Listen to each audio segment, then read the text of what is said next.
அண்மை செய்தி 16 ஐஏஎஸ் அதிகாரிகள் பணியிட மாற்றம் செய்திருக்கிறது தமிழ்நாடு அரசு. அதனை அண்மை செய்தியாக பார்க்கிறோம். 16 ஐஏஎஸ் அதிகாரிகளை பணியிட மாற்றம் செய்திருக்கிறது தமிழ்நாடு அரசு. அதனை அண்மை செய்தியாக பார்க்கிறோம். ஐஏஎஸ் அதிகாரிகள் 16 பேரை தமிழ்நாடு அரசு பணியிடை மாற்றம் செய்து உத்தரவு பிறப்பித்திருக்கிறது. அதனை அண்மை செய்தியாக பார்த்துக் கொண்டிருக்கிறோம். 16 ஐஏஎஸ் அதிகாரிகளை பணியிட மாற்றம் செய்து தமிழ்நாடு அரசு உத்தரவு பிறப்பித்திருக்கிறது. அதனை அண்மை செய்தியாக நாம் பார்க்கிறோம்.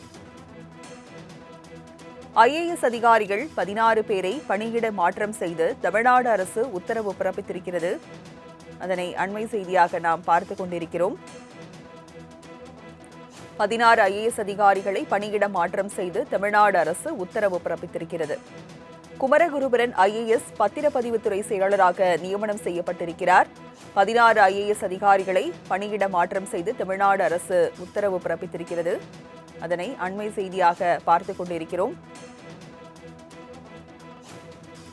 ஐஏஎஸ் அதிகாரிகள் 16 பேரை பணியிட மாற்றம் செய்து தமிழ்நாடு அரசு உத்தரவு பிறப்பித்திருக்கிறது. அதனை அண்மை செய்தியாக பார்த்துக் கொண்டிருக்கிறோம். குமரகுருபரன் ஐஏஎஸ் பத்திரப்பதிவுத்துறை செயலாளராக நியமிக்கப்பட்டிருக்கிறார்.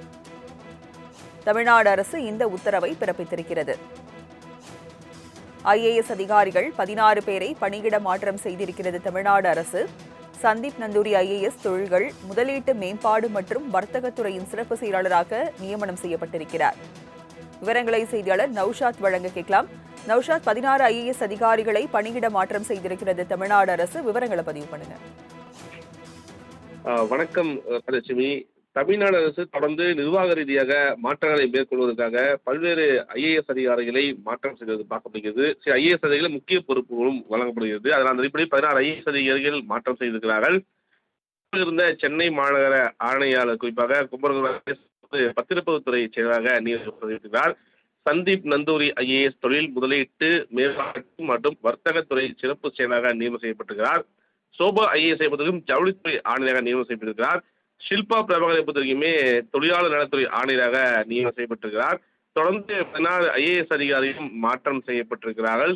அது மிக முக்கியமாக சொல்ல வேண்டும் என்றால் அதாவது மிக முக்கியமாக வாட்டர் போர்டு அதாவது மற்றும் துறையை சார்க்கக்கூடிய செயலாளராக வினய் ஐஏஎஸ் அதிகாரி நியமனம் செய்யப்பட்டிருக்கிறார். வெறும் அனீஷ் சேகர் ஐஏஎஸ் பொறுத்த வரைக்குமே மிக முக்கியமாக சொல்லணும் மின்சாரத்துறை சார்ந்த துறையை செய்யப்பட்டிருக்கிறார் மாற்றம் செய்யப்பட்டிருக்கிறார். சிஜாவனா ஐஏஎஸ் பொறுத்த வரைக்குமே அவரை பொறுத்த வரைக்கும் தற்போது டிரான்ஸ்ஃபர்மேஷன் டிபார்ட்மெண்ட் சொல்லக்கூடிய துறையில் அவர்கள் நியமனம் செய்யப்பட்டிருக்கிறார்.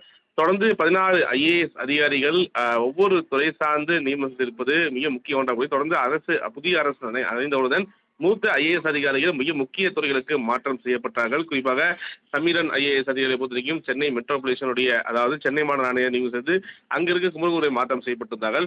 குமரகுரு ஐஏஎஸ் பொறுத்த வரைக்கும் தற்போது மிக முக்கியமாக சொன்னால் பத்திரத்துறை செயலராக நியமனம் செய்தார். பல்வேறு ஐஏஎஸ் மாற்றம் செய்திருப்பது மிக முக்கியத்துவம் வாய்ந்ததாக பார்க்கப்படுகிறது. ராஜலட்சுமி, 16 ஐஏஎஸ் அதிகாரிகளை பணியிட மாற்றம் செய்திருக்கிறது தமிழ்நாடு அரசு. விவரங்களை வழங்கியதற்கு நன்றி நௌஷாத்.